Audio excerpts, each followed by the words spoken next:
those I wasn't able to come up with. That's the one thing I dropped the ball on. But I think some of the things that Vanessa told me about, or Vanessa told me about talking this other stuff, she'll have plenty to talk about. I don't think we'll have to prompt her for much. So we are live. All right, we are live. Okay. Oh, let's see. And we're being faded in. All right, awesome. Hello, Makers of the World, coming to you. Oh, wait, do we have video yet? You're on a 10-second. I see you guys. I don't know if there's more to it. Oh, here we go. You're All on a right, 10-second tape delay. Yeah, we're on a little bit of, thank you for holding in there, folks. We're on a bit of a 10-second tape delay here, but either way, hello, Makers of the World, coming to you live in spirit from I3 Detroit in the innovative Ferndale, Michigan. This is the Make Something Wonderful podcast, exploring all the fantastic ways we create. I'm Thomas Tusano. And I'm Matt Carpenter. And this evening we are joined by Vanessa, the coordinator for the hottest zone at I3 Detroit, ceramics. Now, before we get into details, I'm just going to let you know that if you want to learn anything more about I3 Detroit, you can find us on Twitter, Facebook, or wherever you get your social media fix. Links are down in the description, as well as links to Vanessa's social media. And Vanessa, if you want to say a little bit about yourself and what you do at I3 and whatever you want to talk about. I'm Vanessa. I'm the zone coordinator for the ceramic zone. I do host some lessons there, workshops. I've had like a pretty cool running kind of ceramics workshops there, like every other Friday, for a little over a year now. And I'm getting organized at home right now because that's what you do. Absolutely. I think that's what we're all doing. Like my wonderful whiteboard that has our list of, don't spoil it, our list of guests coming up. So either way, as much. I thought that was your chore list. Yeah, no, that's well, I meant chore list for difference. I3. Yeah, same thing. Running a podcast is a chore of joy. A labor of love. It's a reward for finishing your chores. Yeah, exactly. Either way. Normally, Ness, this whole thing, the whole show is, having these makers on to talk about what they love doing. I don't know if you've tuned in the past or you've seen some of the other episodes we've had with Danny and Jan, and even the Syn Shop out in Las Vegas. Talk about them more later. But we have like a general outline of questions that me and Matt go back and forth on. And just the low ball to start everyone off is, what do you enjoy about pottery and ceramics? What do you enjoy about what you do at I3 and your process? I mean, mostly just because it's like super hands-on and it's accessible to like age groups. I was just having some student work from my first and second grade class that I was teaching through College of Creative Studies this fall. So that is kind of that's what I like about it, because there's literally so many different applications, and it's just a really versatile. All right. And it seems like with your audience that you have to teach, there's kind of a lower curve to get into it. It's something that people may be less intimidated by.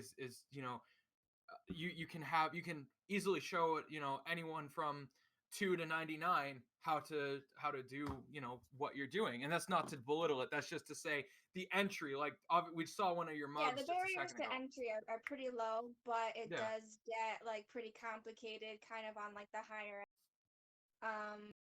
But as far as interacting with kids go, or interacting with like you said, the 99-year-old random person. Actually, my oldest student was, so I haven't quite worked with anyone that old. Yeah. So just something that I'm gonna see and say about is your mic sensitivity is a little bit low, so you might want to lean in just a little closer so that it picks you up. Sure. Because some of your sentences have cut out. So, but we've got you pretty good from here, I want to say. So, cool. All right. So Matt, go ahead. You want to? Yeah. So, there's a pretty wide range of different kind of things that you can do in ceramics and with kilns and that kind of stuff, is there a particular like area that you specialize in, or a particular type of ceramics that's kind of your special skill area?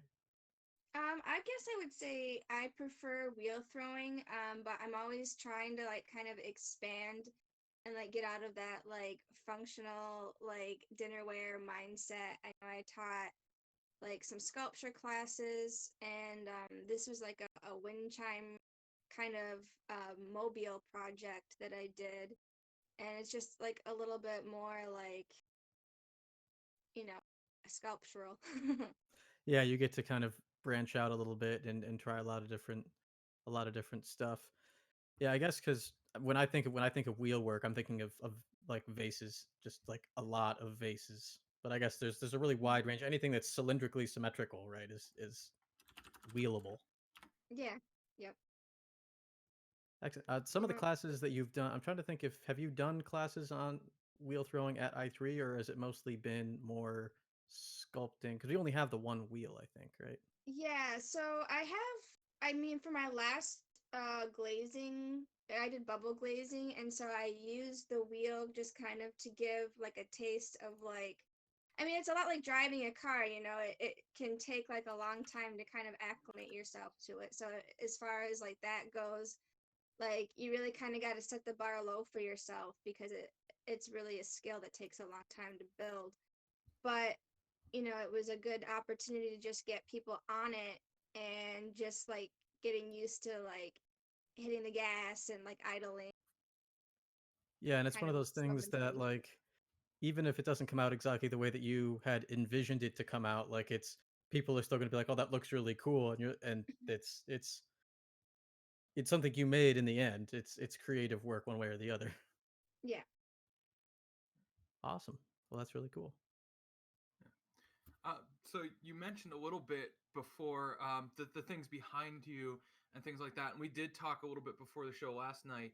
Um, what have you been kind of working on as of late? And also a side note, if there's anything in particular that you'd like to for us to pull up, we have your Instagram feed on open kind of in a third on the YouTube stream. So if there's anything that you'd like to refer to, give Rob a little notice and he can pull it up for us. Our wonderful producer Rob, by the way, everyone, figuring out how to do this for our guests. So yeah, what have you been working on as of late? Is there anything on your Instagram you'd like to share with us? Yeah, so I've been working on like a kind of a lot of projects. The biggest thing right now is through College of Creative Studies Community Art Partnership Program. We are normally we're like an enrichment after school program that serves kindergarten through high school students. And up until recently, I was at Goal Line, which is in Detroit's northwest area. And I really had the opportunity to connect with some like wonderful young makers, some like very inspiring artists. And so like the plan is to kind of reconnect with them digitally through Mm-hmm. our through Community Art Partnerships Facebook Live feed. Okay. And that's going to kick off next Tuesday at noon. So I'm going to be doing a sculpture sort of drop-in class. Yeah. And we're not really starting off with clay because it's not something that's, kind of like you find around the average house. I'm going to do like a salt dough sculpture. So that's going to be, just kind of like the first of, I hope, many sculpture drop-in classes to host. Yeah, and to me, it's almost like how with the salt and flowers, or the salt sculpture, it's almost like how blacksmiths will initially work with Play-Doh to get the feel for their hammer and how the iron will move. Like that's exactly what you're doing. Is these people? Because when I started hobbyist blacksmithing, that's one of the things is they give you a block of Play-Doh and you go, what is this? This isn't a forge, and so but it still builds that hammer control. It's like weightlifting for an athlete. It's conditioning that gets you used to how the medium might move under your fingers and how to build that muscle memory without having to worry about the expense of clay or the firing afterwards or anything like that. You can I believe it's one of your most recent pictures on the Instagram, the sculpture that you're Yep. talking about, a technique. Yep. So what does that process entail? It seems to me you'd have to mix the medium and then you Yep. fire it in the oven. Yep. So we cook it at 200 degrees Fahrenheit, for like 2 hours, and then you can also it does air dry pretty well. So like if you leave it kind of out for like a day or two, it does get pretty solid. I kind of and made like 10 different things, but like for this instance, I really need to like do one thing. So I decided to do like the sculptures. I think that would be a big hit.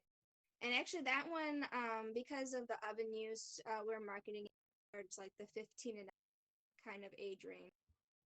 Yeah, okay. So that way, they can't get in too much trouble if they're using a 2,000-degree kiln, and Right, wherever they may get access to one, they're just it's right. the home oven. It's I mean, yeah, the home oven is dangerous enough, you know. You yeah, can't like forget about it or like leave it on or leave it open, but it's also something that most people do have. So we're kind of starting with that. It is though sort of my goal personally to put together art kits and have that be something that people can order. And then when I do get my home studio a little bit more set up and going, um, I'll be able to fire things for people that they should. yeah, and that'll be really awesome, really excellent. Um, Mhm. and I know we discussed, like, I know there's few. That is something that's fairly unique because I've seen, I think, one other DIY box like that, and maybe like two or three in passing, but I haven't seen one really stick. And that's not necessarily a bad thing, but like, what I'm trying to say is you're addressing a niche, especially Mhm. with people stuck at home wanting to make things, wanting to explore this. They don't have to worry now about going out to the craft stores or misordering on Amazon or whatever else. They've signed up with someone who knows what they're doing, who designed this to be approachable, and Mhm.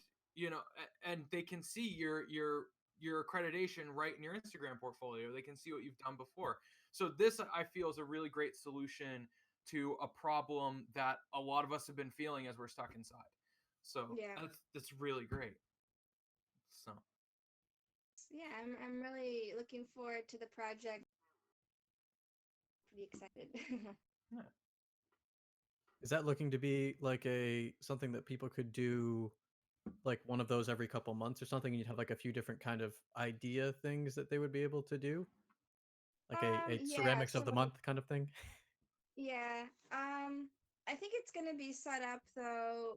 It's gonna give you like all of the materials you need to complete a project, and then it'll be kind of an interesting, like interactive tool too, because you have to send it back to get fired, and then you get it back to like paint it, and then get it back again.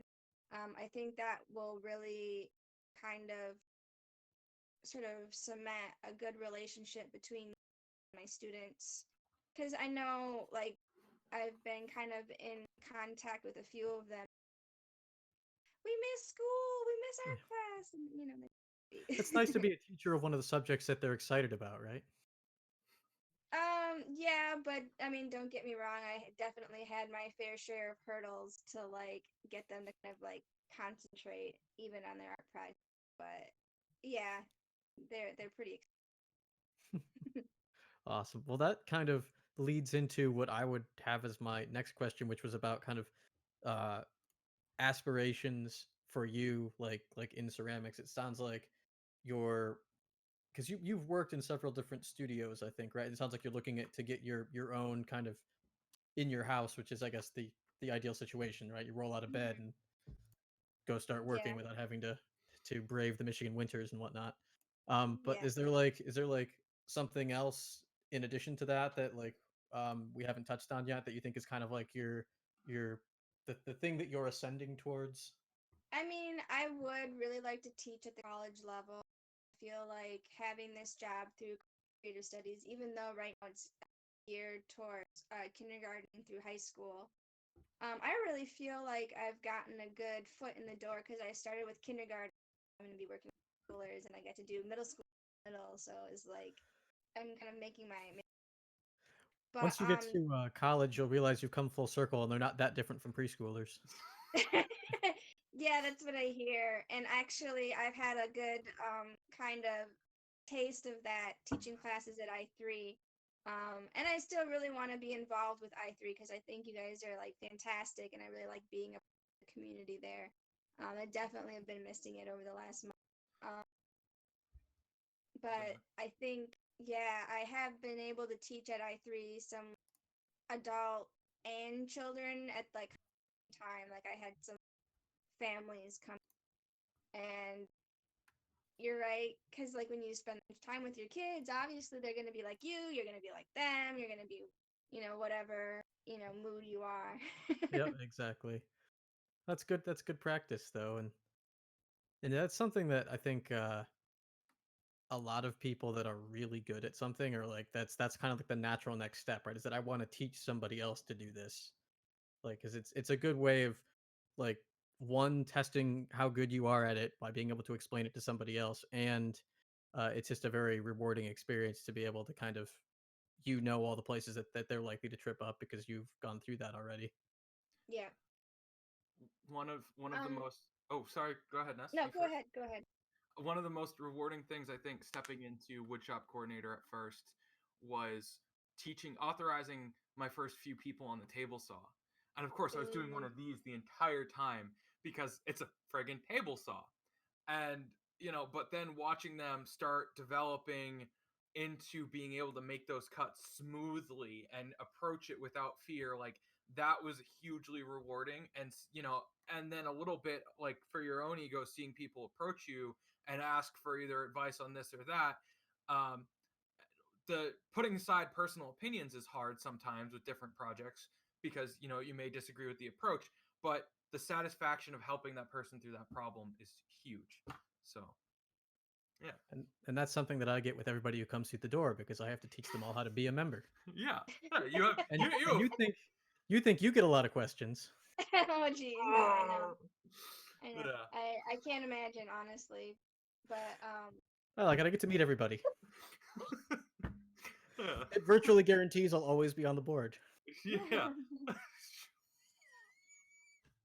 One of the ship, one of the crew, like Davy Jones and the Flying Dutchman. That's all I can think of right now. Yeah. Oh, oh. Nothing All wrong right. with it. I don't mind. Yeah, leadership jokes. Yay! Mhm. Oh man. Um. All right. I mean, I'm glad we have the laughter going because that eases me into the next question. Because this is something that I hope our guests find humorous, and less annoying. If you ever played the game, don't get me started. That's pretty much what we're doing here. So I apologize if this gets you fired up a bit, Ness. What misconceptions do you want to clear up about what you do? Because I'm pretty sure, and I'm just gonna throw one out there like right now. It's probably gonna be like a little touchy, but like I can imagine like, no, we're not all doing the scene from Ghost with the stupid throwing wheel and the clay hand. Like, no, we don't all do that. Like, like that's so things like that. Like, what would you have a public platform? What do you want to tell the people potters and ceramic artists are not all about that they seem to think you all are? I mean, I don't even really know how I was going to answer that question. You suggested it to me, and I don't really have. It's all like what you kind of want to do with it. Like if you want to sit there and reenact ghosts, like you can do that. Actually, I do Potter's Market at the Southfield Pavilion, which is one of the like largest ceramic sales in the country. I would have to say, every year, somebody reenacts the ghost scene on like channel 2, 4, and 7. Like it's just part of being a Potter. So it's like you gotta accept it and then Yeah. just kind of roll with it, and like that's I mean, and it's like learning how to drive. Like I remember when I was learning how to drive, and my dad was like the whole time, and it was just like, you gotta like you want to be able to put your foot on the gas and hold the steering wheel at the same time. And like I've had the opportunity to help some of my friends learn how to drive, and it's just like so it's like I feel like it's a good start for that, to be honest, because you do have an accelerator, and that's kind of part of it, and having kind of hands to like steady your medium like the other, Yeah. So, just like anything else. yeah, I do remember that brings back the my stepdad teaching me how to drive manual when I was like 20 something, and in the little silver coupe that I have now, and of course I'm proficient now. Proficient. As Matt's like, I wouldn't get in a car with you. I've never driven with you. I don't know. Yeah. So either way, but like I remember he's like, okay, now let out the clutch and go on the gas, and I'm just like, okay, and I'm trying, and I just stalled like yeah, and Well, there's not a lot of power in that car. It probably doesn't help. You should have learned on like a truck or something. Okay. You're gonna have to once this is lifted. We're going out for a drive, Mister. Not a lot of power in that car. I'll show you why I oughta. So I mean, I don't want to race you or anything, but yeah, Mister. I can get a Mustang when I feel like it. Sorry, this is why we agreed to do the show together. Ness is the chemistry, and you can just sit there and watch us fight for a while longer. But no, I guess it's Matt's question now. So yeah. So, what suggestions do you have for people that kind of want to get into ceramics as either a hobby, or they're looking to maybe even get into it like semi-professionally? Like, is that something that you would suggest people try to pick up on their own, or would you suggest they try to find some like formal education on it? I mean, you can always start with like a community college kind of thing. Like that was one of like my favorite kind of avenues towards it. But I mean, honestly, like I3 is great for that because you don't have to do that like whole semester commitment. And I'm really looking forward to having that be something that we can do again. Yeah, it's got to be one of the things that's a little bit difficult too. Is like if you're not doing it either at like a makerspace kind of thing or at a school, like how do you get your stuff fired, right? Like I guess you could do kind of stuff that you fire in your oven, I guess, but once you get beyond that, it becomes a I bit mean, of an investment. yeah, at that point, yeah, I would say that the barriers to learning like that are pretty high. I mean, I kind of just got hooked at a super young age in art classes, like growing up, like that, like how I knew I was with it. Um, Is like that I part of why remember, you enjoy teaching so much, because it's kind of what got you rolling in that kind of thing, you think? I think so. I think that's a big part of it. Um, I know that I've always been like super into art classes, like that was always my favorite thing of the day. It just kind of like stuck with me. Went to art school, so it just Yeah. just seems supernatural. But I yeah. mean, it's not for everybody, and that's like one of the toughest things that you kind of have to learn as a teacher is that not everyone that takes your class is like doing this as like seriously as you hope or you want, and you kind of have to like take those lumps, because not everyone's just, I mean, some people it's just gonna be kind of like a blow off thing. So that's, I guess that would be one of the misconceptions that I want to dispel. Like, you can get a career in this, you can do the art shows, you can get a college position, and I've done it. So Yeah, yeah. you're living proof. Yep. Yeah. So to just go back really quick to the beginning of that question, is there a particular like kind of starting project you would suggest that people start with, something that's Oh, complicated I'm enough sorry. to show some Yeah. things, or So I like to do armature sculptures, like cups or like pinch pots, like anything like that. Like I think my favorite class that I've taught is like a armature mug making class, and I've been using like my favorite thing to use is like a Pringles because it's just like a really good diameter cylinder, and you just build a smaller like mug sized cylinder around that and add a handle. I think that was like my first like favorite kind of serious ceramic project that I did in high school. And Super in this easy. context, armature is just using something else to provide your structure. Because I'm familiar with like Yep, armature yep. wire for like assembling No, stuff. it's exactly the same thing. It's exactly the same thing. You're using another physical, like more or less complete object to, structure another structure. You're exactly right. Cool. You hit it. So I have another story. So I did go to RIT before I was at LTU and before I moved to Detroit. I went to school out in Western New York and I was in the furniture design program. And well, it's an art school and I won't discredit art school, but I'm very much someone who enjoys like being in the shop and hands-on rather than here, draw this still life. And I wanted to just do like I just wanted to get in there and start like learning through doing. And so I had to do 3D design class, and our first task was to sculpt a peanut.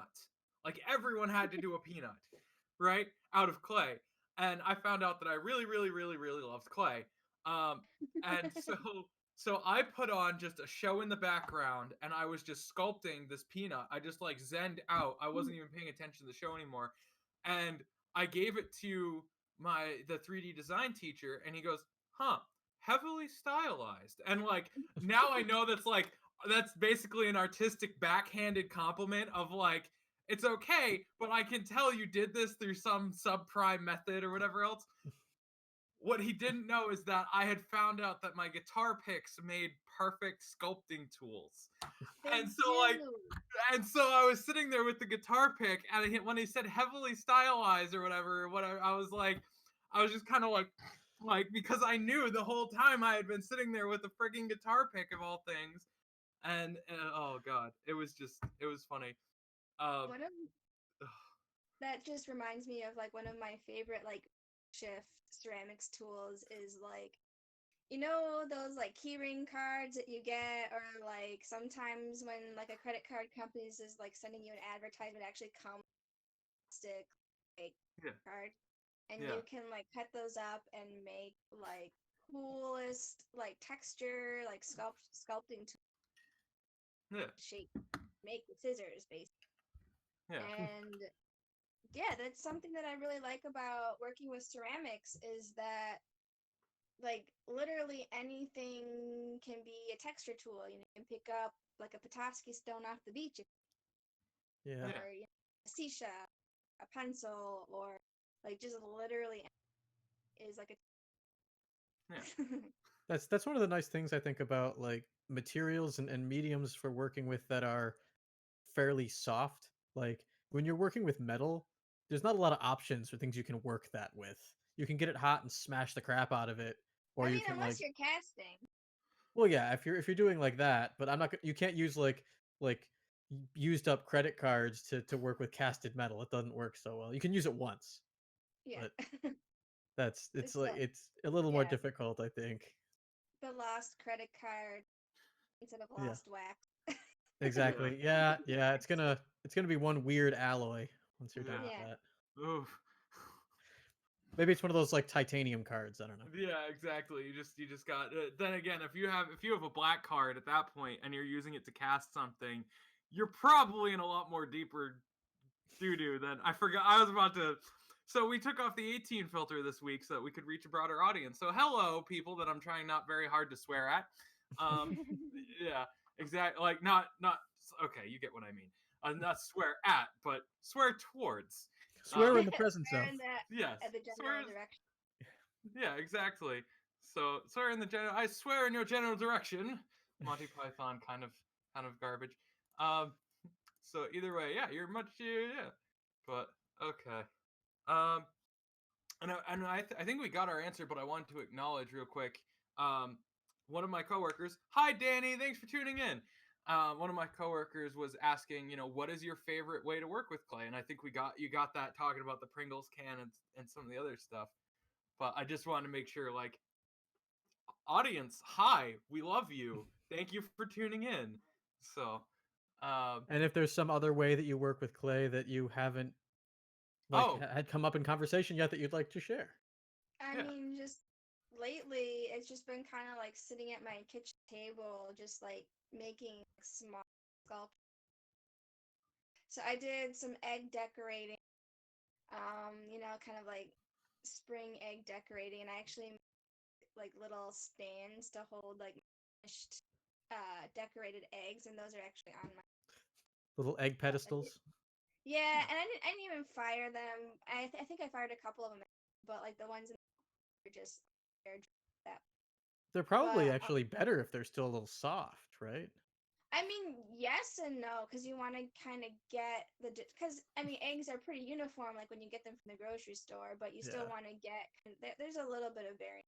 And that's Yeah. one thing as a maker that I notice now, like even when you get like machine like fabricated or like mass produced items, like if you look close enough, or if you're weighing things on like like for specific gravity or whatever else, like everything is going to be off by a couple of like whatevers, whatever That's not one of the things they're specking for, specific gravity.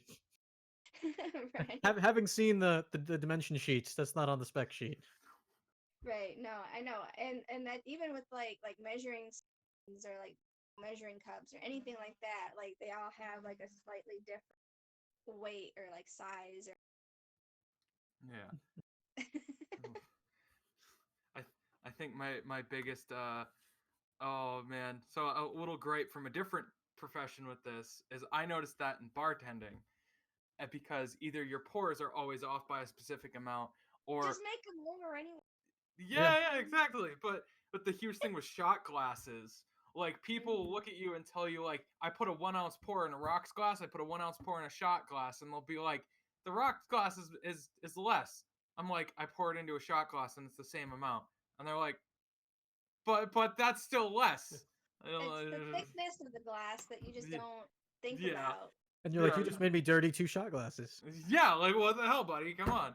But yeah, it's irony. I'm probably the one profession where specific gravity does frigging matter, because that means your moisture content is off, and that determines how well your joints will hold. So so that is on my spec sheet, Matt. Eat it. It's you and rocket scientists. I Yeah, mean, it is for glaze calculation too, and yeah, I would very much benefit from a specific gravity meter for the moisture content of glazes, just so that I get the same thickness every time, and like if I like leave for the weekend and come back and notice that it's evaporated, like however much, it would be nice to have that calculable. yeah. So that's the the it's the same thing that our finishing our my coworker in finishing here, Danny. She would do the same thing with her varnish mixes as far as it goes. I would imagine, like, yeah, we do, like, it does come down to that, where we do need to keep an eye on some things that most people wouldn't even realize. And so that's one of the nice things is, people don't think about these processes, and they undervalue the intelligences that go into the trades, and then they're like, oh well, I wouldn't have thought about that if I was doing this at home. Well, this is something we constantly do, you know Hmm. and it betrays. Don't do yourself a disservice, or don't for those of you at home, don't do anyone a disservice by discounting the processes. And I don't think we have to preach that message to makers. So, but realize there is so much that goes into all of this that is just fantastic and fascinating, and you wouldn't even imagine is a thing. And none So of it is done just for the hell of it. It's done I mean, because it's a good way to do it. yeah. sometimes it's Well, I was you're going to right say, that For there's a fun is still reason. a reason. There's a reason. Right. But sometimes there's even a scientific reason. yeah. Well, one of the things that I can think of for funsies that comes to mind immediately in relation to your work is bubble glazing, because I saw that just seems like sheer play. And I understand that it's an art form, but it seems like the most playful, whimsical, and I don't mean that in a bad way. I mean that with every respect given to it. And that was something I wanted to ask you about to tell our guests about. I know you might have one in your Instagram feed here, but as Mhm. far as it goes, what is that about? Because I bet people had never even imagined or wrapped their head around that they could do something like that. And I have to shout out to Rob for making that like really well edited clip that I had. Um, but it was super fun. And actually, the reason I did that at I3 is because my friend Allie actually found it on I don't know, Pinterest, somewhere out in the Weberverse, and wanted to do it. And I'm like, hell yeah, this looks great. And I tried it a couple of times just to kind of get the feel for it. And I'm like, you're gonna love it. Come on over. Yeah, And it is. It's super fun. And that's kind of like it was a good note to kind of like take a step back from, because that's gonna be like that really I'm getting to do that with Allie, her husband, and her friends that she brought along. That was a really fun process, and I am a little bit obsessed with bubbles just in general. I have kind of like I want to say performance art kind of act that I do with like giant bubbles that I do for this like Detroit Imagination Works that I've worked with in the past. It's a bubble, like a giant bubble, like activity, I guess, but it's yeah. kind of within the flow arts. It's like the Detroit flow arts communities, something that I get into every once. Yeah. Yep, bubbles are I great.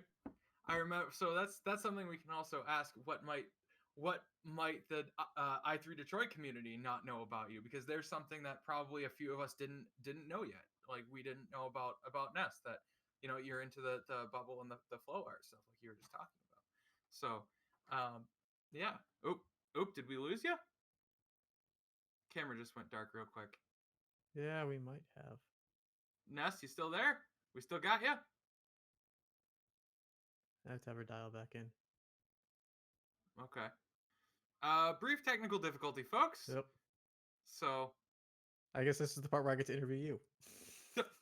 I'm, I'm not prepared.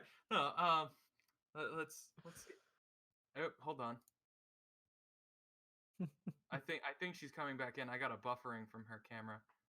So Well, this isn't a bad ratio. I mean, for 5 episodes, we haven't had any camera dropouts, and this is the first one. So yeah, I mean this is 7. 7. Oh, I wasn't Yeah, here for one of them. 7. Yeah, Yeah, that's all and right. one of them was in person. So Yeah. So oh shoot. Well. oh, She back? I see her almost. talking. Hello? I don't. Yeah. Okay. We got you. We Hey. got you. Okay, All right. I know. Don't. We glitched for a minute. It's all right. Don't worry about it. You're cool. So Okay. we were entertaining the people with our comedic reaction to what just Yeah. happened. We're all good. So all right. There we go. There we go, and we're back. Um, let's That's see. where So we'll put the mid roll later, right? yeah, Sure. exactly. Just saying. We're back from commercial break, folks. Thank you. All right.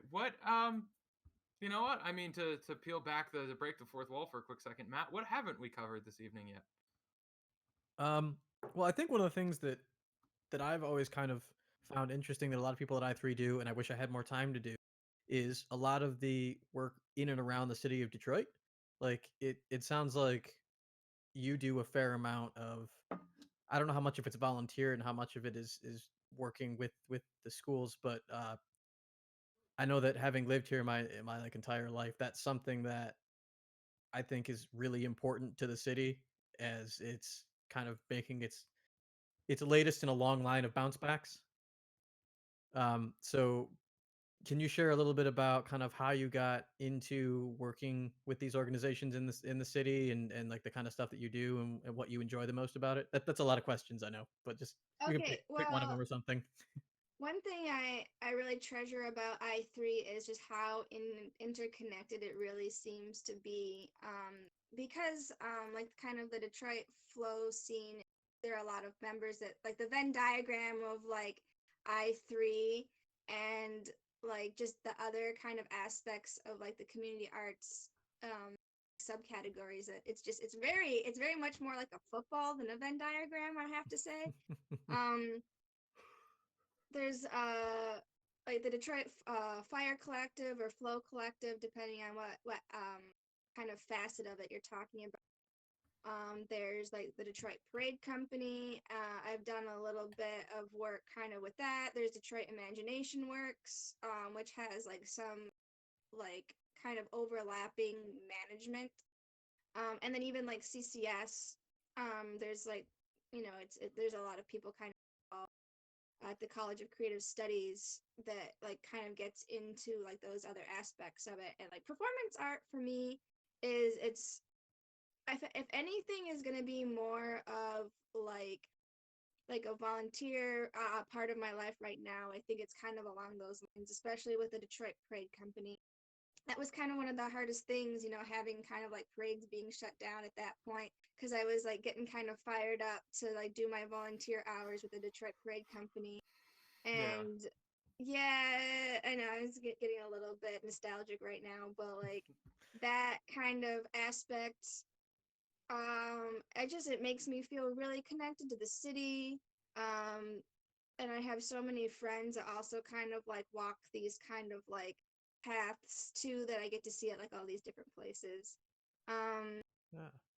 and it's kind of, one of the things, I can agree with, with you, Matt, about like growing up in Detroit is that, I've been here my whole life and I've had, a lot of time to kind of like get in good with like a lot of different artistic communities. And I3 just seems to be like a good hub that kind of offers connectivity to all of the other kind of aspects. And it seems like the art community in the city is getting larger all the time. Like it's got to be helpful that there's no shortage. Like if you want to start a studio or like a collective workspace, there's no shortage of large like industrial like locations that you could get a hold of to Mhm. do that kind of thing, right? And Mhm. for very reasonable prices, I understand. Yeah. Yep. Oof. Like I think also just like the one to like get in and get hands on and volunteer is a good way to kind of start if you're like looking to get into these um avenues. I I can attest to um, pony ride being my introduction to how to get into some of these like circles. I remember doing work with LTU, and LTU introduced me to pony ride, and then eventually I3, and doing all these different projects around the city. And that was one of the main things that I enjoyed about Detroit is out east things were very gated and there was very high obstacles to get into these different things, or I didn't see the connections as readily as I do now. And I came out to Detroit because if you want anything, you roll up your sleeves and you work for it, or you put in the volunteer time, or you put in the networking. And that didn't always seem to be there with some of the stuff on the East Coast. I didn't. It felt very much pre-established, and if you didn't know someone, you know. And Pony Ride, for those of you not in the know, is a co-working space. They have been blessed by Pope Savage, and more or less they are a maker space, but they are more in the vein of a co-working and artist studio. But they helped put up um, the shipping container beer garden in the DeQuinder Cut. So, like, just to second and back up with my own personal experience, what Ness is saying, absolutely. Like the art community here and the Heidelberg project and all these other great things going on, like absolutely. Like, I wish if I could show people from out east some of the things that are going on here, that there is like good, like more or less, you can get good industrial equipment, you can get good spaces, you can get a good community going.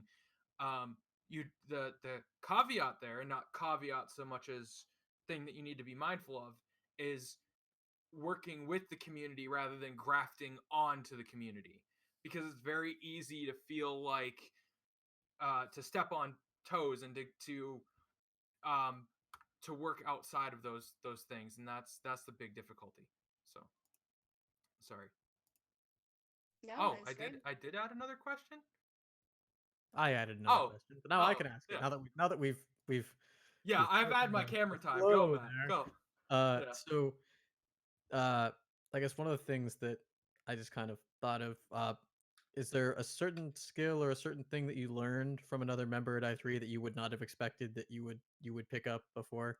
I'm wondering if maybe like kiln repair is one of those things. Yeah, I'm really lucky that Tom was able to help with that because I am not as electrically inclined. I wish I was. I feel like I learned a lot, but I still definitely need um to kind of help set up like definitely fuse boxes. That I mean, I'm getting pretty comfortable with like changing fuses and everything, but the last time I blew a fuse, I think some of the wire got also like Yeah, learning so electrical things on a kiln, I feel like that's up there with like learning electrical stuff on a welder. Like it's probably like it's about like the worst the case line of scenario for when sight you're gonna is learn. definitely there. Yeah, you can it's a lot easier to see what's going That's why it's nice to have people who are really knowledgeable on those things around, right? To help you and and teach you a little bit. on. Yeah, I mean that's always kind of my biggest hurdle personally is like the the barrier between like being focused and productive and learning how to ask and accept help. Yeah. And also just kind of like when to surface and say, you know what, I've had enough. Yeah. Yeah, Like, when it's time for a break. Yep. Yep. so.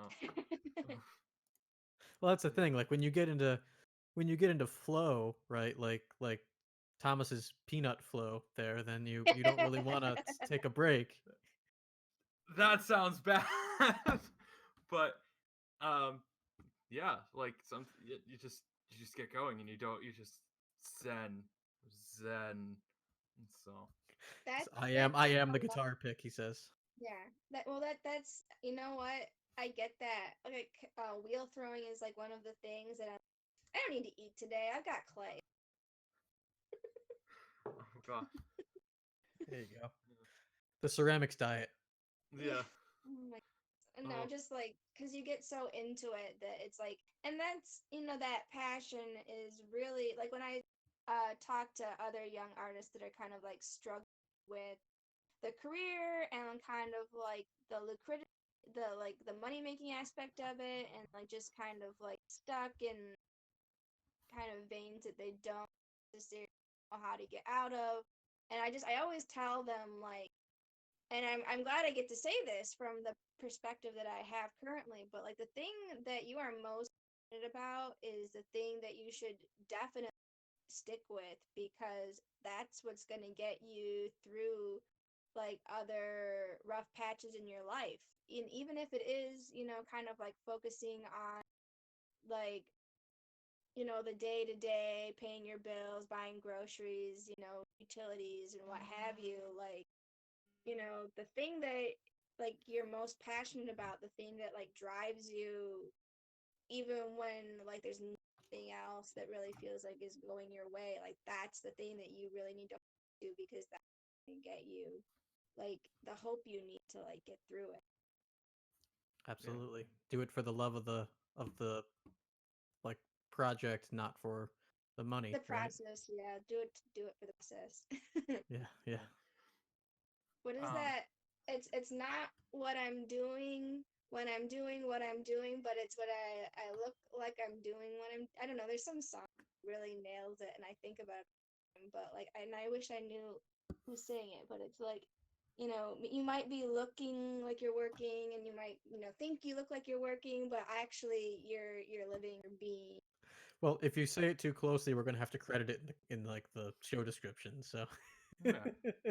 So but that that's one of the things is I stepped back at the beginning of what's going on, and I stepped back and I kind of went like, am I still gonna have my skill set when I go back? And I have I showed you the picture the other night Ness, of the bench that I've been refinishing for one of our members. Um, and I started doing that, and then I saw the wood grain as I was taking off the stain to refinish this thing. I started seeing, more of the piece and what it could be when it was done. And I had that moment of like, yeah, of course this is going to come back. Of course this is still going to be what I love to do as far as it goes. Of course it's still going to be here when everything's said and done.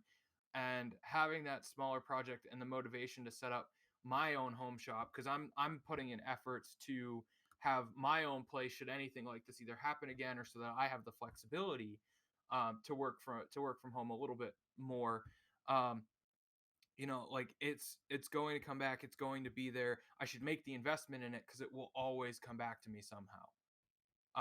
Like when I first did bartending, it was $300 to $500 up front and a couple weeks of classes. But as I put more and more and more time into it, the dividends paid. I was making a living, and I'm finding that with woodworking, it's the same way. I'm putting in the time and the effort to learn a skill, and it is paying back. And so I should invest more in it because it is going to come back to pay back at some point. And I mean, if I may, I know, like, I don't know the full extent of what you've been through, but we've had conversations where I've said I flat out admire how long you've stuck with things and what you've done. So yeah, like I can tell you right now, Ness is absolutely the correct person to be speaking power to what she just said. Is that stick with it and it pays dividends? It does. So it absolutely does.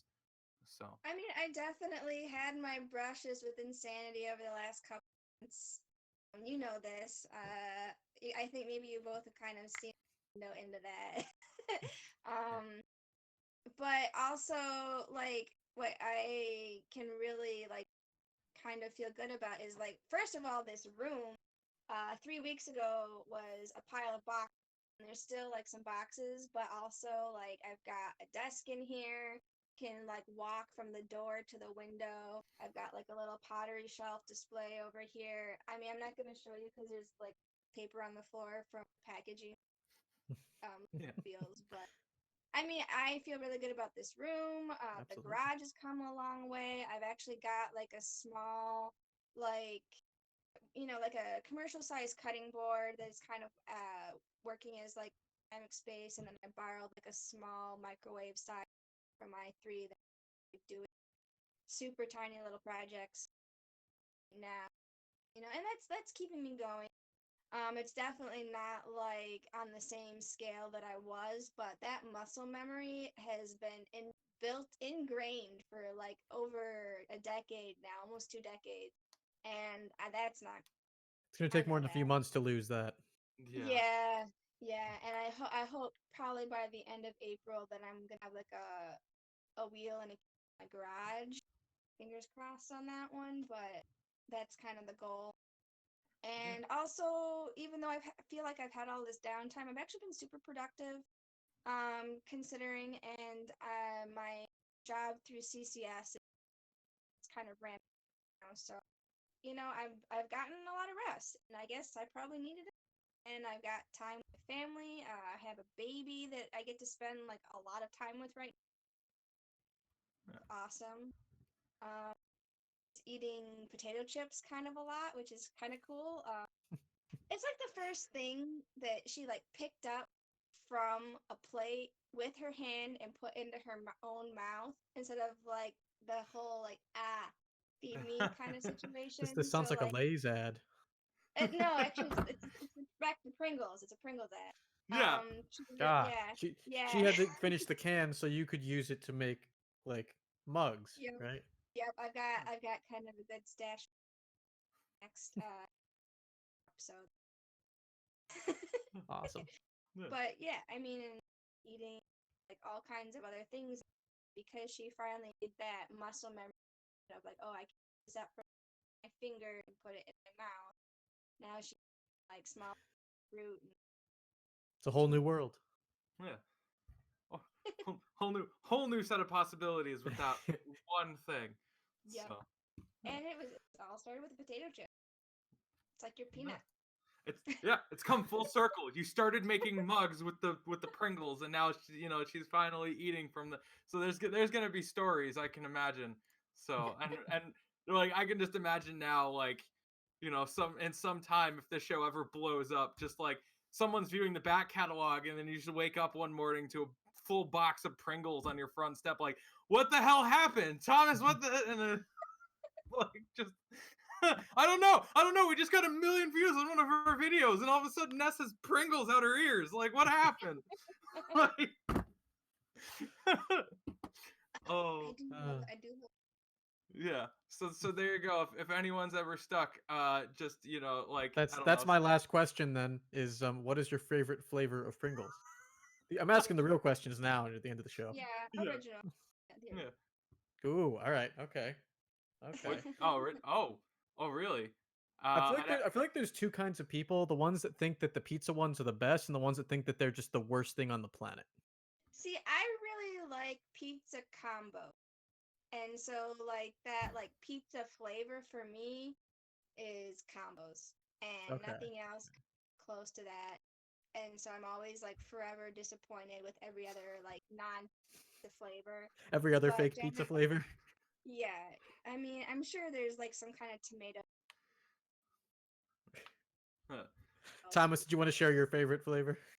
I don't know if Pringles has one, but I was gonna say it's like the cheddar and onion thing or whatever. It's like cheddar Okay. and sour cream or something like Mhm. that. Either Right, you know, Ruffles or Pringles. Yeah. Yep. So I don't know. I'm a huge sucker for sharp cheddar. Ooh, I've yeah. no idea. Pub cheese is my absolute favorite thing in the world. Sharp cheddar mixed with horseradish. whoa, that Ooh, sounds that That sounds does amazing. sound really good. it is. It is fantastic. Um, so I mean, we are wrapping up the show, and we probably will get like one last statement from Ness. But as we always do, I'd like to just remind everyone that we're partnered with the Syn Shop podcast out of the Syn Shop, and located at 1075 American Pacific Drive, Suite C, in lovely Henderson, Nevada. And there is more or less a link to their YouTube channel somewhere that we'll either be putting in the description, or if you're on Twitch, we raid their channel after we're done here because they will be broadcasting tonight on Twitch. So tell Pong Thomas sent you. And Crux too. Can't forget about his lovely co-host. So as we're getting close to the end, I'd like to ask you, Ness, as far as it goes, you know, where can the people at home stay up to date with you, and what can they expect out of you in the next coming few weeks or so? Okay, so I totally forgot to send you the link to my TikTok page, but just Vanessa Lipson at Tik. No, Okay. yes. No, we can. Um, We can put the link in after the show too. Yeah, okay. I say That we, is really, kind it's Rob. yeah. Thank you, Rob. that's kind of a good one, and then the Instagram Clay Power Detroit, and Facebook Vanessa Rose. But I mean, what I really want to kind of come away with is that I'm really trying to promote my involvement with CCS and the Community Arts Partnership page that I'm going to be. I think we're going to make a regular thing of it on Tuesdays at 2 p.m. on their Facebook Live. So that's the main note that I want to leave you all with, because that's where I'm going to be hopefully doing a series of like sculpts, Okay. and And again that's aimed at younger, well, teenagers, I guess. hmm, so, and that's linked down there too. And I would encourage everyone to support that as far as it goes. Please do. That's why we have this platform, is so that we can show our members appreciation and show their efforts and what they're trying to accomplish. Like reveal them to the membership, talk about them, give some awareness to people, because that's the benefit of our platform. That's why we started this whole thing, is we can have a rotating cast of people coming on talking about what they love to do. And I'd say that's been a great success. So with all of that, and in kind of closing, I want to point everyone again, and I think I did this on Danny's episode too, but I want to just like the gray block you see in the lower right hand corner of the video is our wonderful producer Rob. He very often, or sorry, does not step out of the spot or step into the spotlight too often, but we wouldn't be able to do the show without him. And our lovely community. There's like Jan Henry in the chat right now. There's my coworker Danny. and there's another of my friends, B, who watches from Texas every week. And the i3 community at large who watches this, because I see the views that come in after we go off air. You know, some people don't always tune in Friday night at 9:30, and I appreciate everyone coming to show their support for the show. And thank you, thank you, Vanessa, for coming, or Ness, for coming on and giving us your time. Thank you, Matt, for having amazing chemistry and being my co-host. So, Lovely to be here. yeah, not to say this is the end of anything but this week's episode, but just to make sure that everyone out in the community and out there in the internet knows that they're appreciated with all this. So is all I really got to say. So, and Rob, if you guys saw that in the Discord chat, he drew a quick logo for himself and put it up. Yeah, and yeah, put a smiley face up. He is fantastic. So if you want to check out Vanessa's work, go find her on any of the links below for her social media. If you want to see Rob's work, Rob has done work for Vanessa, so she'll tell you, right, Ness, how awesome Rob is. So really, really great. yeah, and if you want to see Mad my work, editing skill. yeah. And he's been putting up with me, like, directing how the production should go a little bit. I've been very demanding of him. I appreciate him so much. I have to say, it's really good. I haven't seen you guys, Matt and Tom. I haven't seen you guys in a while. It's really good to see you guys. Yeah. You can see us every Friday. Yeah, you can tune in, see us every Friday. Yeah, absolutely. You can catch any of my work at Tusano under in the description. There's my Instagram, Twitter, Facebook, Twitch, website, and Etsy, as well as Ness's Etsy's down there too. Matt, we're trying to push him to get social media, but that might not happen anytime soon. But either way, folks, this has been Make Something Wonderful, and I love all of you. What else? Where's my actual outro instead of just making something up on the spot? I think you did all of it. Yeah, The go. only thing we're missing is, if you'd like to help support i3 Detroit, you can visit i3detroit.org/donate. And I think that's everything else you covered. Thank you for joining us. We love you all, and thank you for lending us your eyes and ears. All right. Bye. Play us off, Rob. So Just gonna slowly slide out. yeah, I just need to. My chair doesn't go any lower. I can't just like slowly